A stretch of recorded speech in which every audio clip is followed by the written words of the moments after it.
बैठिए। अरे हो गया।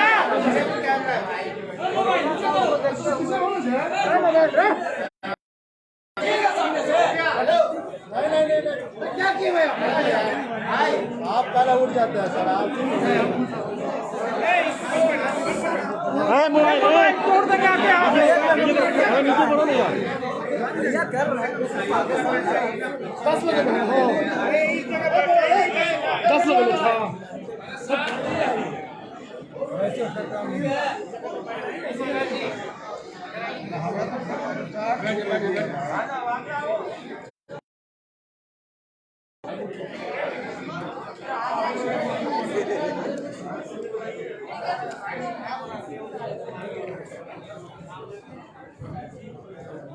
जोगिंदर है बैठ जाओ।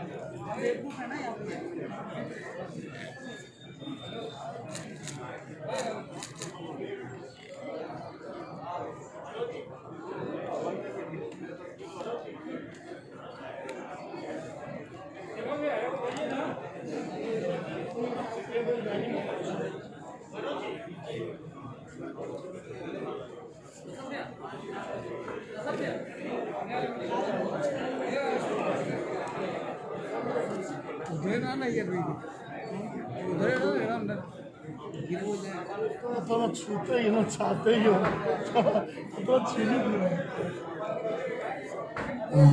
सबसे पहले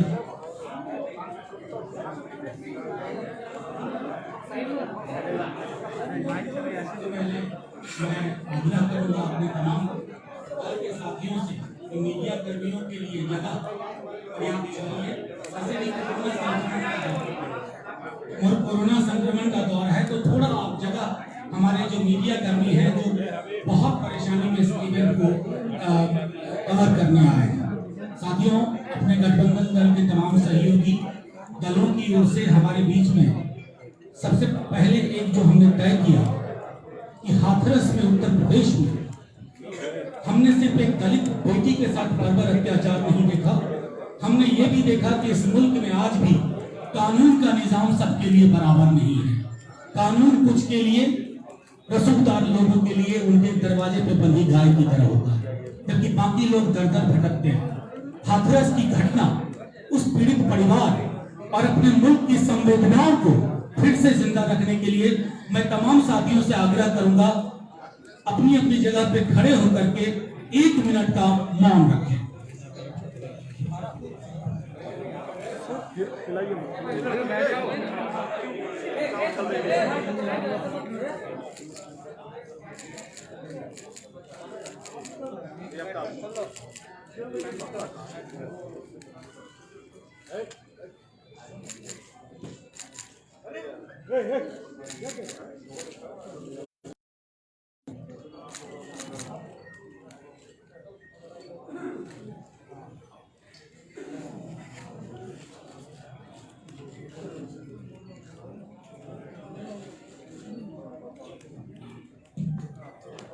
अपनी जगह पे हम बैठ जाए।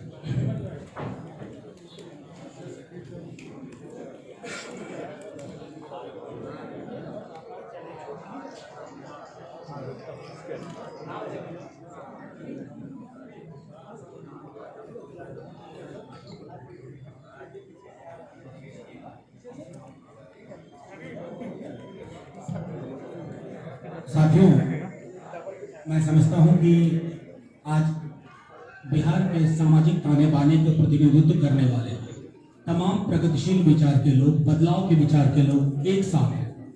ये सिर्फ व्यक्ति नहीं है, ये प्रतिनिधित्व करते हैं तमाम धाराओं का, जिसके माध्यम से बिहार के बदलाव का संकल्प लिया गया है।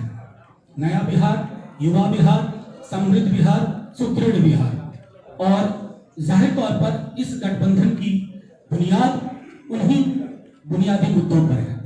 मैं बिना वक्त गवाए अपने कांग्रेस के वरिष्ठ साथी अविनाश पांडे जी से जो बिहार के प्रभारी भी हैं, उनसे आग्रह करूंगा कि वो अपना विचार गठबंधन की बुनियाद, बनावट और बुनावट पर रखें।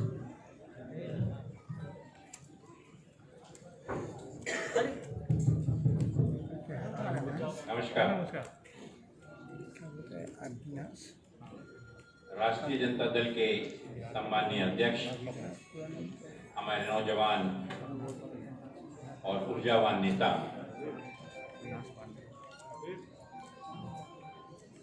भाई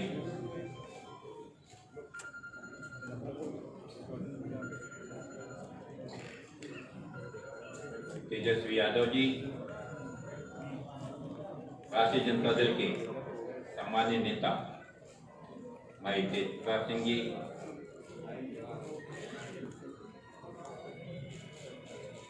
कांग्रेस लेजिस्लेटिव पार्टी के नेता आदरणीय सदानंद बाबू, राष्ट्रीय जनता दल के सम्मान्य नेता शिवानंद बाबू, आदरणीय आलोक मेहता जी, हमारे भाई सांसद मनोज झा जी,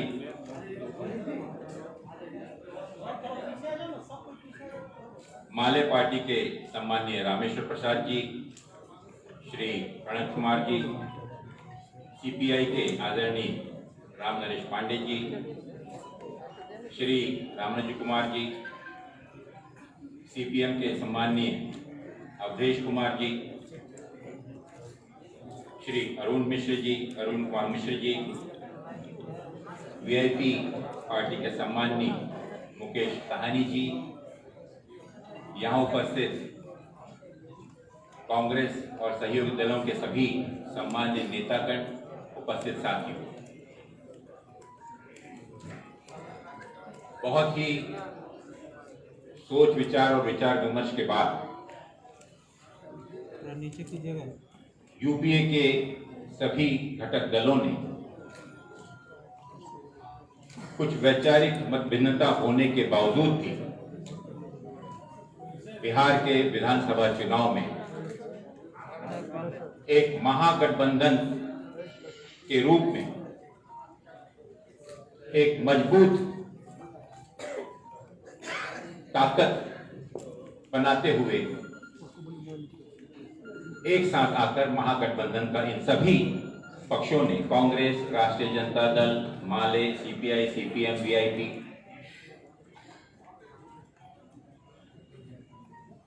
एक मजबूत गठबंधन का एक साथ आने का निर्णय लिया। मैं स्वागत करता हूं हमारे युवा और बहुत ही प्रभावशील नेता भाई तेजस्वी यादव जी का, कि पिछले दिनों 2015 में भी एनडीए के खिलाफ, भारतीय जनता पार्टी की कुनीतियों के खिलाफ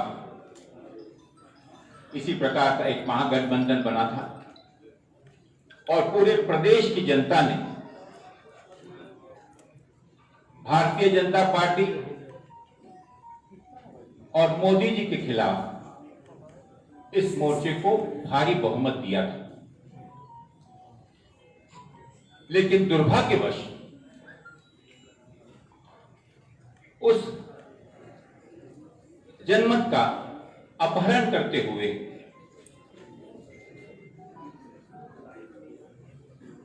वही आदरणीय सम्माननीय नीतीश कुमार जी, जिन्होंने उन्हीं ताकतों के खिलाफ इस गठबंधन में बराबरी से मुकाबला किया, मात्र कुछ समय बाद ही पुनः धोखेबाजी कर भारतीय जनता पार्टी से हाथ मिलाकर प्रदेश के उस जनमत को धोखा देकर फिर सत्ता में आसीन होंगे। लोकतंत्र का, जनमत का एक बहुत भारी अपमान उन्होंने किया जो बिहार की जनता कभी उन्हें माफ नहीं करेगी। और आज ऐसी परिस्थितियों में जब देश में एक बहुमत के ऐसे तुगलकी कानून बनाए जा रहे हैं जहां पर लोकतंत्र की हमारे सर्वोच्च जो हमारा पंचायत है, पार्लियामेंट, उनके सभी वैधानिक मूल्यों को अवहेलना करते हुए जो पिछले दिनों किसानों के विरोध में 3 कानून पास किए गए, आपने देखा होगा कि किसानों को किस प्रकार से उनके ही भूमि पर मजदूर बनने की नौबत आ रही है। पूरे देश का किसान बौखलाया हुआ है, छला महसूस कर रहा है। बिहार जो कि ना ही सिर्फ देश का बल्कि राष्ट्र का एक सबसे युवा राज्य है, जहां के युवाओं की एक औसत आयु 23 वर्ष की मानी जाती है और जहां का नेतृत्व 2015 में प्रदेश के युवाओं ने एक आशा और आकांक्षाओं के साथ भाई तेजस्वी में देखा और एक उप मुख्यमंत्री की हैसियत से उन्होंने बहुत अच्छा काम किया। युवाओं को उम्मीद बनी, आशा बनी कि उनकी आवाज, उनका चेहरा बनकर एक युवा साथी जो संघर्ष कर रहा है और एक ऐसे पुत्र का, एक ऐसे पिता का पुत्र है माननीय लालू यादव जी, जो कि पूरे प्रदेश में नहीं बल्कि पूरे देश के अंदर में एक गरीब का चेहरा हमेशा माने जाते रहे। एक संवेदनशील व्यक्ति जो कि गरीबी से उठकर आया, जिसने गरीबी देखा, गरीब की भावनाओं को जानता और उनकी भावनाओं का पूर्ण सम्मान करते हुए, उनकी आवाज बनते हुए सरकार ने उनकी आवाज को मजबूत करने का कार्य उन्हें अपने जीवन काल में किया। राष्ट्रीय जनता दल भारतीय कांग्रेस की एक पुराना घटक दल रहा है। यूपीओ में भले ही कैसी भी परिस्थितियां क्यों ना रही हो, लेकिन माननीय लालू यादव जी और राष्ट्रीय जनता दल एक ऐसा दल रहा है जिसने यूपीए और कांग्रेस के साथ अच्छे और बुरे हर दिनों में मजबूती से साथ दिया और भारतीय राष्ट्रीय कांग्रेस इसका सम्मान करती है। मुझे खुशी है कि आज भले ही हमारे आंतरिक कुछ मतभेद हैं, लेकिन उन मतभेदों के बावजूद भी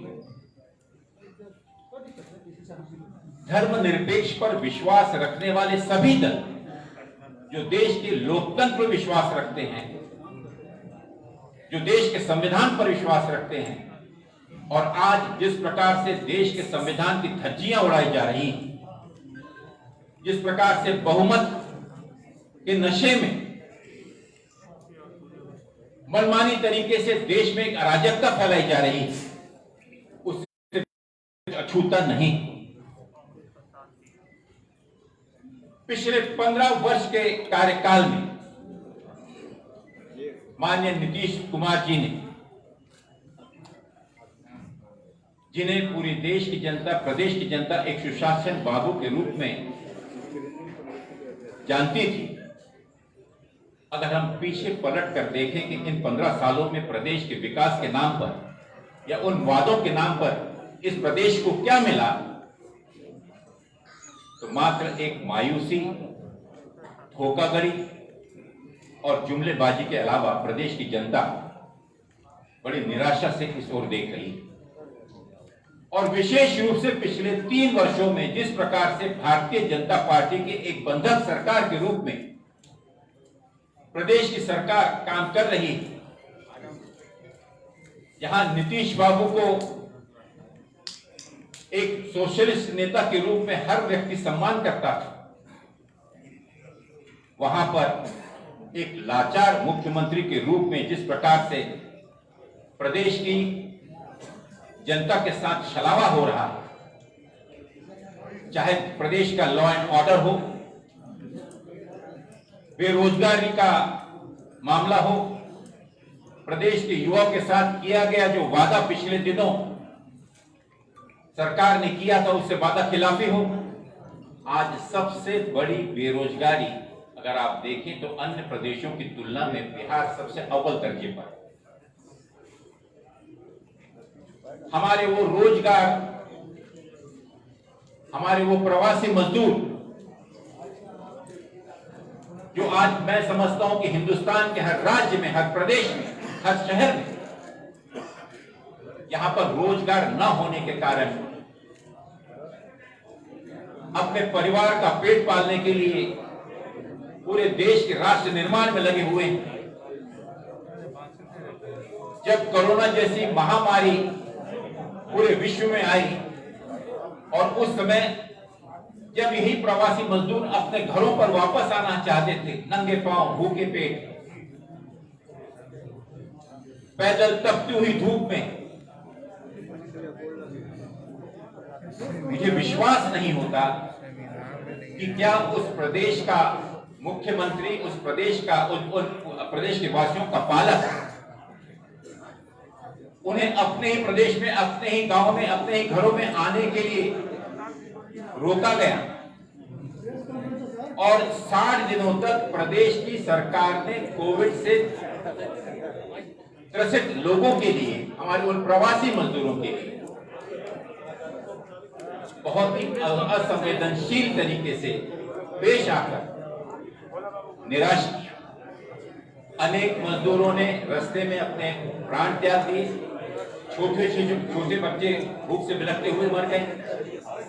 मैं समझता हूं कि इसकी हाय, इसका श्राप जो एक राजा के, एक मुख्यमंत्री का एक कर्तव्य होता है कि वो अपनी जनता, अपनी प्रजा के लिए ऐसे समय में जब इस प्रकार की बीमारी फैली हो, एक संक्रमण जो पूरे दुनिया में, विश्व में फैला हुआ हो और हर एक व्यक्ति अपने जान के लिए दौड़ रहा हो, ऐसे अवसर पर आगे बढ़कर कार्य करने की अपेक्षा उनके साथ में दुर्व्यवहार किया गया। बाढ़ जो कि बिहार के ऊपर में एक बहुत बड़ा अभिशाप है, पिछले दिनों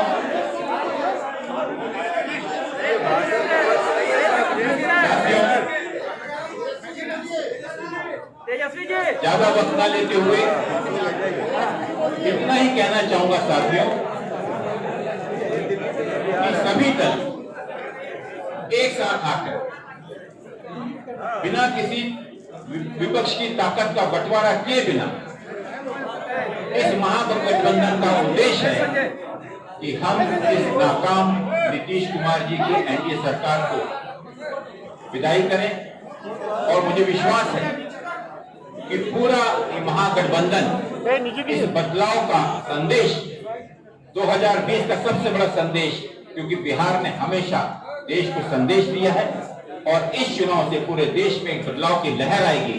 मुझे विश्वास है कि हमारे जितने भी घटक दल हैं, यूपीए के जितने भी घटक दल हैं, महागठबंधन में आए हुए सभी दलों का मैं स्वागत करता हूं और अखिल भारतीय कांग्रेस कमेटी की ओर से आश्वस्त करता हूं कि एक राष्ट्रीय पार्टी होने के बावजूद भी हम हमारे कार्यकर्ता, हमारे नेताओं के हितों को पीछे रखते हुए प्रदेश के हित में और प्रदेश के विकास के लिए, इस बदलाव के लिए अंतिम क्षण तक संघर्ष करते रहेंगे और विजय हासिल करेंगे। बहुत बहुत शुभकामनाएं देता हूँ महागठबंधन के सभी नेताओं को और अपने शब्दों को विराम। धन्यवाद। जय हिंद, जय बिहार। मैं एक चीज बोलना चाहूंगा कि इस गठबंधन का नेतृत्व यहाँ पर गठबंधन के सबसे बड़े हमारे जो बड़े भाई वो राष्ट्रीय जनता दल है और मुझे ये कहते हुए खुशी कि भाई तेजस्वी यादव जी इस गठबंधन का नेतृत्व करते हुए हम सब चाहेंगे कि प्रदेश को फिर से एक युवा चेहरे के रूप में, युवा नेतृत्व के रूप में वो इस प्रदेश का नेतृत्व करें और हम सब उनकी सफलता के लिए शुभकामनाएं दें। धन्यवाद। साथियों, बिना वक्त गवाए मैं आग्रह करूंगा कि इस गठबंधन जो तमाम दल हैं उनके बदलाव के संकल्प के केंद्र में, नेतृत्व में जो हमारे नेता प्रतिपक्ष हैं तेजस्वी यादव जी, मैं उनसे आग्रह करूंगा। मंच पे कांग्रेस के वरिष्ठ नेता आदरणीय श्री अविनाश पांडे जी, आदरणीय श्री सदानंद सिंह जी, हमारे बड़े भाई तेज प्रताप यादव जी, पार्टी के वरिष्ठ नेता शिवानंद तिवारी जी, सीपीआई पार्टी से रामेश्वर प्रसाद जी, प्रवेश कुमार जी, ये सीपीआई माले के थे। सीपीआई से राम नरेश पांडे जी जो हमारे अभिभावक हैं, राम बाबू कुमार जी, सीपीएम से अवधेश कुमार जी, अरुण कुमार मिश्रा जी, हमारे बड़े भाई वीआईपी पार्टी के मुकेश साहनी जी, पार्टी के प्रधान महासचिव आलोक कुमार मेहता जी, सुनील सिंह जी, भोला जी और जितने भी हमारे प्रिंट इलेक्ट्रॉनिक मीडिया के हमारे यहाँ साथी हैं, सभी लोगों का स्वागत करते हैं। सबसे पहले मैं सभी दलों को जो इस महागठबंधन में शामिल हुए हैं और जो पहले से, उनका आभार मैं प्रकट करता हूँ। मैं धन्यवाद देना चाहूँगा सभी वरिष्ठ नेताओं को जो यहाँ उपस्थित हैं और खास तौर पे आदरणीय श्रीमती सोनिया जी का, राहुल जी का, प्रियंका जी का, येचुरी जी का, डी राजा जी का हम आभार प्रकट करते हैं कि हम लोगों ने एक धर्मनिरपेक्ष सामाजिक न्याय, बिहार के तरक्की के लिए एक मजबूत विकल्प बिहार की जनता के सामने रखा है। मैं धन्यवाद फिर से करूंगा कि इन सभी नेताओं ने, सभी दलों ने मेरे नेतृत्व में आगे करते हुए जो विश्वास मुझ पर जो रखा है, मैं वादा करता हूं कि मैं सभी के वादों पे खड़ा उतरूंगा। बिहार की जनता बदहाल है, परेशान है, बेरोजगार है, लाचार है, बीमार है और बिहार की जो डबल इंजन की सरकार, जो मौजूदा जो सरकार है, वो पूरी तरीके से आईसीयू में है। इसमें कोई दो राय नहीं होना।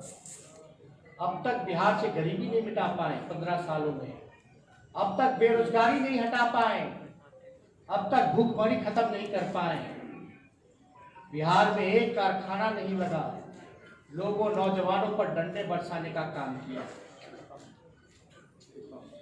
किसानों को जो शोषण करने का काम किया है। अब तो लगातार 3 जो बिल लेकर के जो लाने का काम किया, सही मायने में नीतीश कुमार जी ने ये 2006 में किया। इसके वजह से ये हाल हुआ कि बिहार के किसान और गरीब होते चले गए और पलायन करने पे मजबूर हो गए। ये पलायन नहीं रोक पाए। सुप्रीम कोर्ट के ऑर्डर के बाद भी नीतीश कुमार रोजगार नहीं दे पाए। हमें ज़्यादा कुछ नहीं कहना, लेकिन इतना हम जरूर कहेंगे कि बिहार की जनता अगर हमको मौका देगी तो उनके मान सम्मान की रक्षा हम करेंगे और सुरक्षा करेंगे,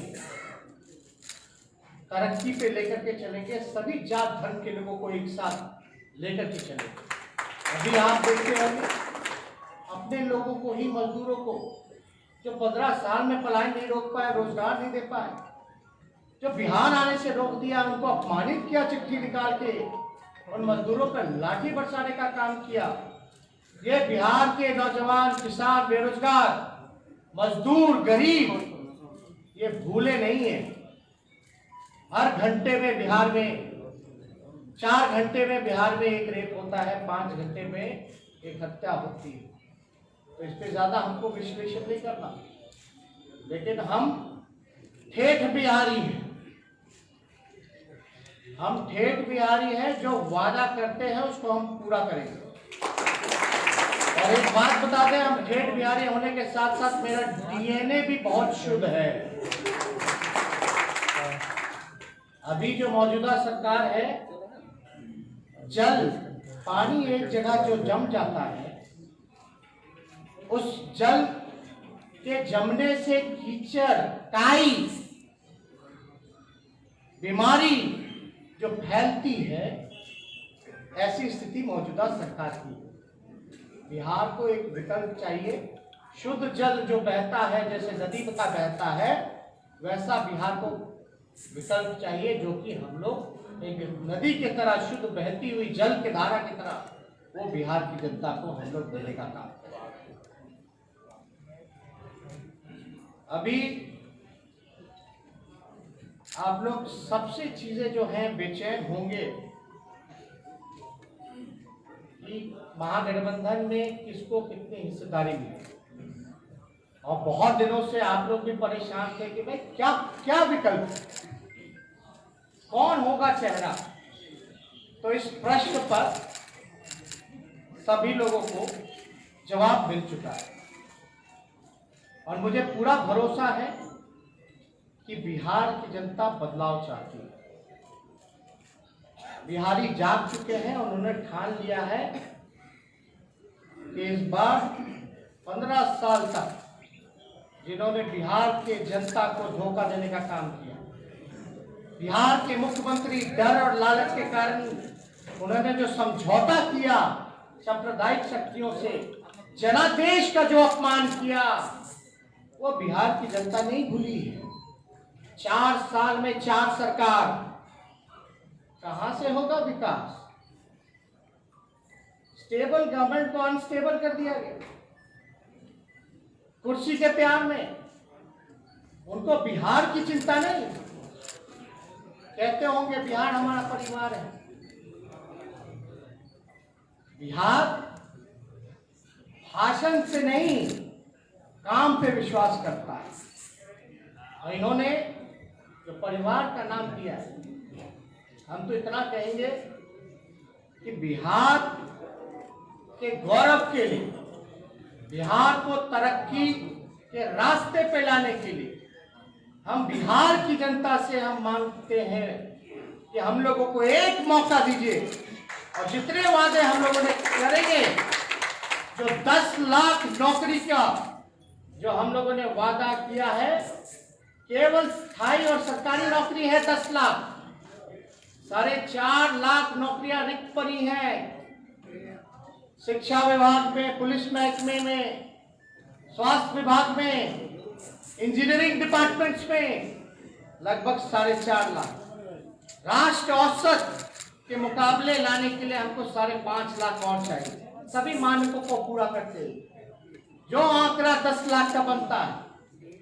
और हमने ये वादा किया है बिहार की जनता से कि पहले कैबिनेट में, पहले कलम से, पहले हस्ताक्षर से 10 लाख रोजगार, सरकारी और स्थायी नौकरी हम बिहार के नौजवानों को देने का काम करें। यानी आज से समझिए कि 10 नवंबर रिजल्ट आएगा और 28 नवंबर तक सरकार बन जानी है।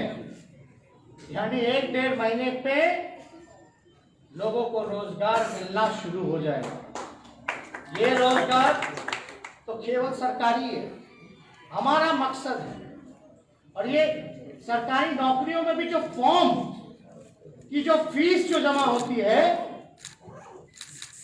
उसको भी हम लोग खत्म करेंगे। कोई पैसा उस फॉर्म का हम लोग नहीं लेंगे।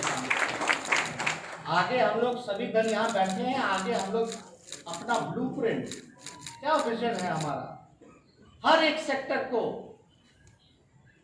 सारे हमारे बुद्धिजीवियों से, एक्सपर्ट से, इकोनॉमिस्ट से हमारी बातचीत चल रही है।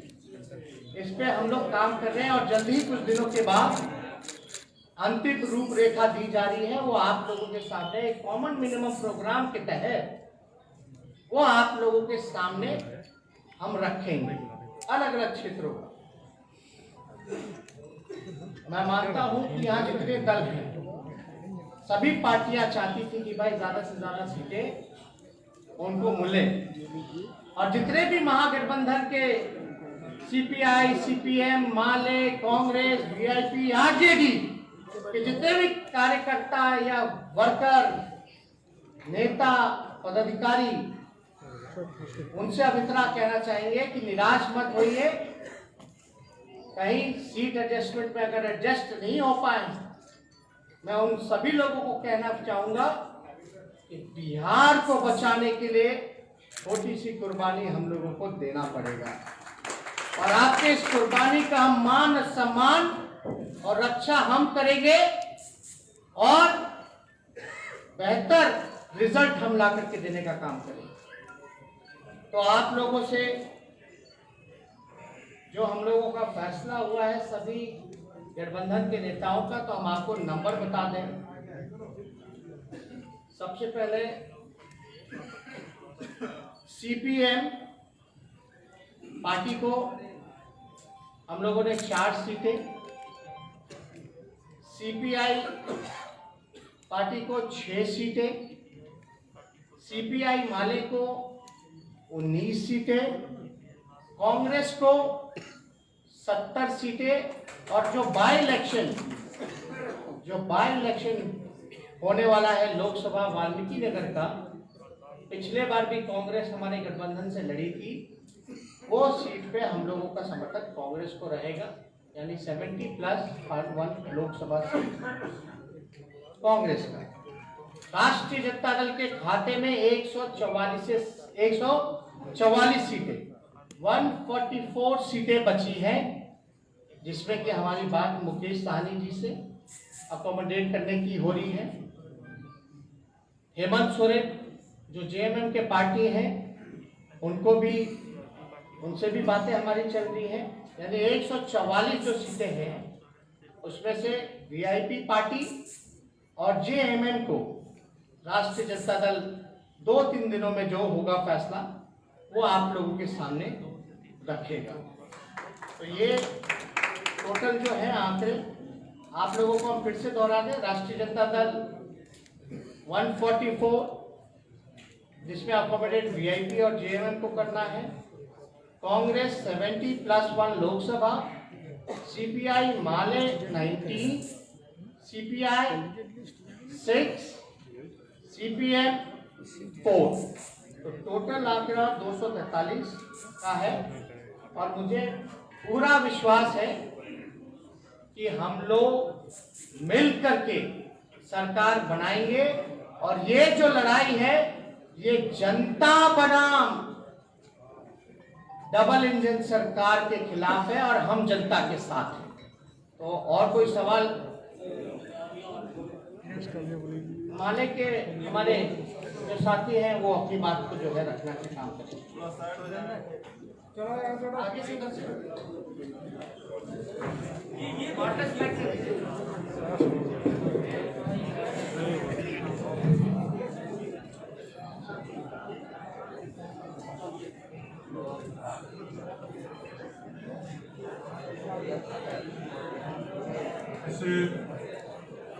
प्रेस कॉन्फ्रेंस में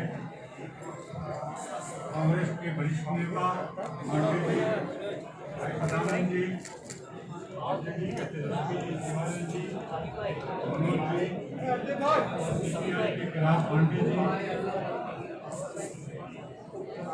पांडे जी, सीपीएम के अवधेश जी, और इस प्रेस कॉन्फ्रेंस में उपस्थित तमाम प्रेस के साथियों, सबसे मैं पहले कहना चाहता हूँ, ये जो महागठबंधन का गठबंधन हुआ है, इस तस्वीर में हुआ है, इसको सोचे जरा। पूरे जो 15 साल के शासन रहा कुमार का, या देश में 1 साल का शासन रहा मोदी का, इसमें जनता के अंदर जो शोषण, दमन, उत्पीड़न की घटनाएं हो रही है, बेरोजगारी बढ़ा है, सांप्रदायिकता बढ़ी है, और राष्ट्रम का दौर शुरू हो गया है। संविधान मरोड़ा जा रहा है, लोकतंत्र खत्म किया जा रहा है, लोकतांत्रिक संस्थाएं जितना है उसको अपने गिरफ्त पे लेकर के यहाँ का बुद्धिजीवियों को जेल में डालना, लोगों को जेल में डालना, गरीबों को रिकमेंड करना, इसके खिलाफ जो जनता के अंदर आक्रोश है, उस आक्रोश का ये गठबंधन एक प्रतिबिंब है। उस आक्रोश का खिलाफ ये प्रतिबिंब है। इस प्रतिबिंब को उजागर करना सब गठबंधन के तमाम लोगों का एक धर्म बनता है। अभी आप देखें, पूरे बिहार के अंदर एक तरफ लोग पैदल आ रहे थे, प्रवासी मजदूर, बिहार की सरकार रोक रही थी, अब सेवा के अंदर नहीं आ रही थी। कितना कठोर ये सरकार है, कितना संविधान विरोधी ये सरकार है। जिसका घर है उसको घर में आने की इजाजत नहीं दे रही है। और ये सरकार प्रवासी मजदूरों को मारने के लिए छोड़ दिया, बिना दवा के छोड़ दिया। आज कोरोना काल में तमाम जो चिकित्सक संस्थाएं हैं, सारे के सारे फेल हैं और एक प्राइवेट अस्पताल में 4 लाख 5 लाख किस गरीब की ताकत है जो वहाँ जाकर के कोरोना का इलाज करा। यहाँ देश से भी बहुत कम हो रहा है, बहुत कम हो रहा है, रिपोर्ट नहीं आ रही है, लोग ऐसे भी मर रहे हैं घर में। और आप देखेंगे यहाँ का कोरोना काल में लोगों की जान की परवाह नहीं करना, बाढ़ से बिहार तबाह है, सुरक्षा नहीं करना, सर थैंक यू सर। मित्रों यहाँ की संस्थाएं बर्बाद हो रही है, यूनिवर्सिटी कॉलेज तो बर्बाद है ही, सैनिक को दीजिए, मुकेश सैनिक को। प्राइमरी स्कूल भी बहुत सारे बंद कर दिए गए हैं। गरीब के बच्चे जहाँ किसान के बच्चे पढ़ते हैं वो तमाम चीज बर्बाद है। देश के अंदर नौजवान लोग सड़कों पर उतर रहे हैं रोजगार के लिए, छात्र लोग शिक्षा के लिए उतर रहे हैं लोगों के लिए, और उस पर लाठियां चल रही है। किसान के बारे में कहे दिन झील जो आया है किसान के गुलाम बनाने की तरफ जा रहा है, उनके तमाम चीजों को बर्बाद करने की तरफ जा रहा है। उसकी लड़ाई तरफ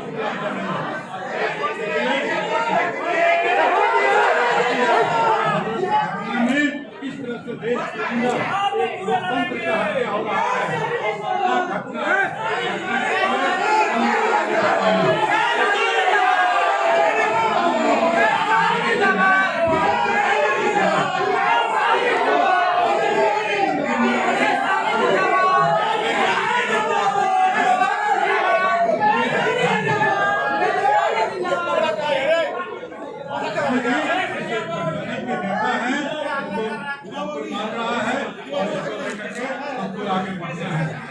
साथियों, जो भी अलग अलग दलों के सहयोगी हमारे गठबंधन दल के नेता हैं, हर व्यक्ति बोलने जा रहे हैं।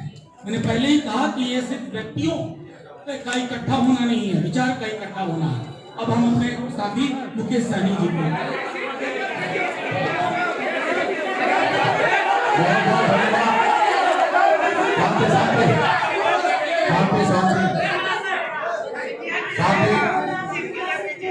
मैं सबसे पहले हमारे जो गठबंधन में साथी हैं उनको बहुत बहुत धन्यवाद दे रहा हूँ। मैं सनत मल्ला अति पिछड़ा का बेटा, अभी जो हमारे साथ जो हो रहा है, कहीं ना कहीं पीठ में खंजर भोगने का काम किया जा रहा है।